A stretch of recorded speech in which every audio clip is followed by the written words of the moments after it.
ঘড়ির কাঁটা সে তো তার টিকটিক শব্দ করে আপন বেগে এগিয়ে চলে। কথায় আছে না, সময় সময় কখনো কারোর জন্য থমকে দাঁড়ায় না। কিন্তু এই সময় আর হাজারো কাজের ব্যস্ততা দুটোকে একসঙ্গে সামঞ্জস্য রেখে এগিয়ে যেতে হবে। এটাই হলো আমাদের ব্যস্ততম দিনের জীবন। শুভ সকাল বন্ধুরা। তবে একদম শুভ সকাল যে তা না, কিন্তু কেন জানি না আমি তোমাদের সাথে ব্লগ শুরু করলে এই শুভ সকালটা বলেই থাকি। এখন একটু বেলা হয়েছে, সংসারের সমস্ত যা কাজকর্ম থাকে প্রতিদিন তোমাদের সাথে শেয়ার করি, আজকে আর করলাম না। এই যে শীত শেষ হয়ে যাচ্ছে, তাই ভাবলাম শীতের কিছু কাজ করেই নিই।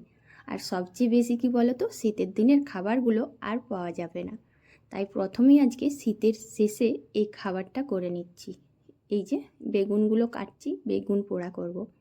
তো জানো তো বন্ধুরা, আমি অনেকের ব্লগেও দেখেছি বেগুন পোড়া কিন্তু অনেকেই ভীষণ পছন্দ করে, আর আমাদের বাড়িতেও বেগুন পোড়া হয়। তবে আজকে বেগুন পোড়াটা একটু আলাদা রকম করছি। যে সমস্ত বন্ধুরা যে প্রান্ত থেকে আমার ভিডিওটা দেখছো, আশা করছি সবাই ভালো আছো, আর আমিও খুব ভালো আছি। এই যে দেখো, বেগুনটাতে একটু একটু করে রসুন দেব, তাই কয়েকটা না রসুন ছাড়িয়ে রেখেছি। তবে জানো তো, কিছু রসুন মনে হচ্ছে বেশি হবে, সেগুলো আর দেব না, সেগুলো রান্নার জন্য রেখে দেব। আমি এর আগে একদিন করেছিলাম, বেগুনের মধ্যে রসুন দিয়েছিলাম, কিন্তু সেদিন তোমাদের সাথে আর শেয়ার করতে পারিনি। তাই ভাবলাম যে এটা যখন শীতের শেষ, আর বেগুন পোড়া হয়তো হবেও না, কারণ কি শীতকালের বেগুনের যে স্বাদ থাকে সেটা কিন্তু আর অন্য সময় থাকে না। আর অন্য সময় এই বেগুন পোড়ার স্বাদও থাকে না, খাবার ইচ্ছেও থাকবে না। বেগুনটার মধ্যে দু একটা করে রসুন দিয়েছি। কি বলো তো, আমার ছেলে আবার খুব বেশি রসুন দিলে খেতে পারবে না, সেই জন্য কয়েকটা রসুন দিয়েছি, আর এখন তেল দিয়ে বুলিয়ে দিচ্ছি।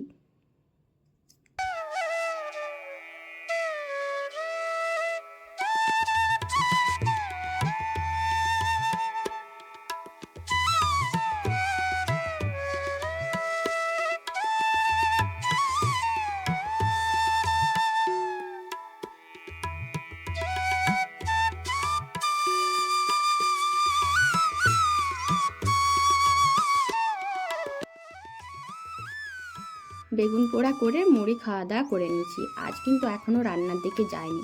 কেন বলো তো, আজ রান্নার দিকে যাবার আগে এই কাজটা করলাম। দুটো নারকেল ছিল, সেই দুটো নারকেলকে আজকে ফাটিয়ে নিয়েছি। কিন্তু কি, কোনো পিঠে করতে গেলে যদি নারকেলের পুরটা করে রাখি তাহলে অনেকটাই সুবিধে হয়। তাই আজকে যেন তো পাটিসাপটা করবো বলে নারকেলের পুরটা রেডি করে নিয়েছি। আর এই যে নারকেলটা ভালো করে কুড়ে একটু চিনি মাখিয়ে রাখলাম। তোমাদেরকে বললাম পুর না, আসলে চিনি দিয়ে মাখিয়ে রাখলে পরে রান্নার শেষে না যে কোনো সময় পুরটা করতে অনেক সুবিধা হয়। আসলে নারকেল কুড়তে এতটাই সময় লাগে, যদি রাত্রিবেলায় আমরা কিছু বানাই তখন দেখবে না নারকেল কুড়বে, পুর করবে, তারপর বানাবে, এটা না অনেকটাই সময় লাগে।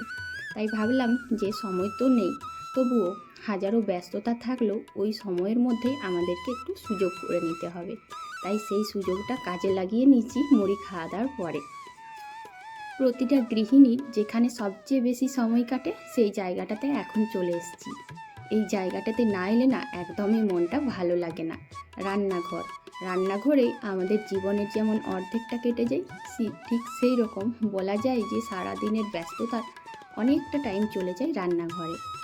মাছের ঝোল করব বলে মাছটা ভেজে নিয়েছি, আর এদিকে জানো তো আলুও সিদ্ধ করেছিলাম। সেই আলুর খোসাগুলো চলে এসেছি কলা গাছে দিতে। মাঝে মাঝে খুব ব্যস্ততার মধ্যে থেকেও এই কাজগুলো করতে ভালো লাগে।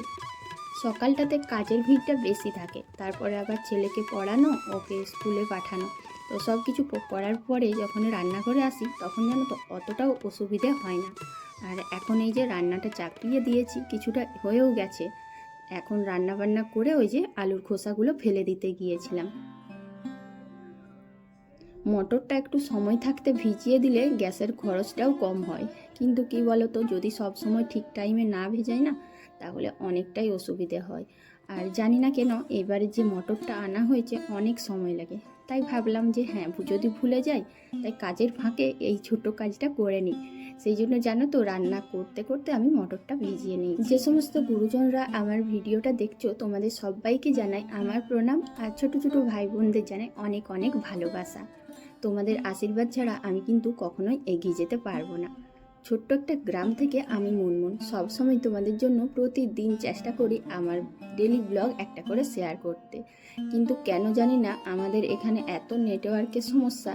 হয়তো যারা গ্রামে থাকো তোমরা বুঝতে পারবে, হাজার চেষ্টা করেও প্রতিদিন হয়ে উঠছে না কোনো কারণে সপ্তাহে একদিন হলেও বন্ধ হয়ে যাচ্ছে ভিডিও দেওয়া। তো তোমরা সবাই প্লিজ পাশে থেকো, হয়তো বুঝতে পারবো যে হ্যাঁ বন্ধুরা সবাই পাশে আছে। তোমরা তো সবাই জানো যারা আমার রেগুলার ব্লগ দেখো, আমাদের উনুনটা না এখন ভাঙা হয়েছে, যেহেতু বাড়ির টিন চালাটা দেওয়া হয়েছিল এখনও কাজ শেষ হয়নি, সেই জন্য গ্যাসেই সব রান্নাবান্না করি। আর এদিকে গ্যাসে সব রান্নাবান্না করলে কোনো সময় এমন হয় যে গ্যাসের কোনো জায়গায় কিছু পড়ে না সেই জায়গাটা পুড়ে যায়। তাই জানো তো আজকেও সেই অবস্থা হয়েছে। যদিও চা পড়েছিল আমি দেখিনি, মা যখন চা করেছিলেন, তো সেই জায়গাটা না অনেকটা পোড়া ছিল। আর এখন রান্নাবান্নার পরে সেই জায়গাটা ভালো করে পরিষ্কার করছি। ওই যে যদি খাওয়া দাওয়ার পরে বাসন কোসন ধুতে হয়, তখন দেখবে না একটা তাড়াহুড়ো থাকে, বাসন কোসন ধুবো বা এই কাজ সেই কাজ, জামা কাপড় তোলা। তাই ভাবছি রান্নার পরে যেহেতু এখনও খাওয়া দাওয়া করিনি, এখনই কাজের ফাঁকে এই কাজটা করে নিই। আমাদের তো কাজের কোনো শেষ নেই, কিন্তু তবুও আমরা যখনই সুযোগ পাবো যদি সেই সমস্ত সময়টুকুর মধ্যেও ব্যস্ততম কাজগুলো একটু এগিয়ে রাখি, তাহলে দেখবে সময় আর কাজ দুটোকেই আমরা একসাথে সামঞ্জস্য রেখে চলতে পারি। এদিকে আবার ছেলের কি শুরু করেছে দেখো, ছেলে না ড্রয়িং করছিল, আর ড্রয়িং করতে যেয়ে কালকে স্কুলের পড়া ভালো করে হয়নি। আজকে স্কুল গিয়েছিল, স্কুল থেকে এসেছে, এখন যেন কিছুটা সময় বাকি আছে, বিকেলে সবাই খেলবে। তো বিকেলে যখন সবার খেলতে আসতে একটু দেরি আছে, তাই ও বলে আমি পড়তে বসে যাচ্ছি মা, যদি রাত্রিতে পড়া না হয় স্যার বকবে। তাই ভালোই হয়েছে, আমিও ওকে বললাম ঠিক আছে তুই পড়া কর। আর ও যখন পড়বে সেই সময়টাকে নষ্ট করব না বলে এক গাদা জামা কাপড় জমেছিল সেইগুলো নিয়ে এসেছি। আমরা গৃহিণীরা না সবসময় একটা জিনিস জানি যে একটা সময়ের মধ্যে আমরা সময় আর তার সঙ্গে কাজবাজ এই দুটোকে একসঙ্গে পাল্লা দিয়ে না চললে আমরা কিন্তু কাজের মেকআপ দিতে পারবো না। আর সময়ের সাথে সাথে কাজের যদি আমরা সামঞ্জস্য না রাখি, তাহলে আমাদেরই কিন্তু অসুবিধে, তখন সংসারের কিন্তু অনেক সমস্যায় আমাদেরকেই পড়তে হয়। আমি সবসময় চেষ্টা করি যে সময়ে একটা কাজ করছি যদি সম্ভব হয় সেই সময়ে আরেকটা কাজ করি, কারণ সময় তো আর থমকে দাঁড়াবে না, কিন্তু যদি আমরা ব্যস্ততম কাজগুলো কিছুটা এগিয়ে নিতে পারি তাহলে সময়ের সাথে পাল্লা দেওয়া যায়, সামঞ্জস্য রাখা যায়। তো দেখো একদিকে ছেলেকেও পড়াচ্ছি আর জামা কাপড়গুলো গোছানো হয়ে গেল। আর এই জিনিসটা না শুধু আমি না, অনেক গৃহিণীর মধ্যেই দেখেছি একসাথে 2-3টে কাজ করার চেষ্টা করে, যাতে আমরা সংসারের জন্য সময় খুঁজে কিছুটা কাজ এগিয়ে নিতে পারি। এখন বিকেলবেলা হয়ে গেছে, তার মানে সবার জন্য চা। তো বন্ধুরা এতক্ষণ পর্যন্ত যারা আমার ভিডিওটা দেখলে তোমাদের কেমন লাগলো অবশ্যই কিন্তু কমেন্ট করতে ভুলবে না।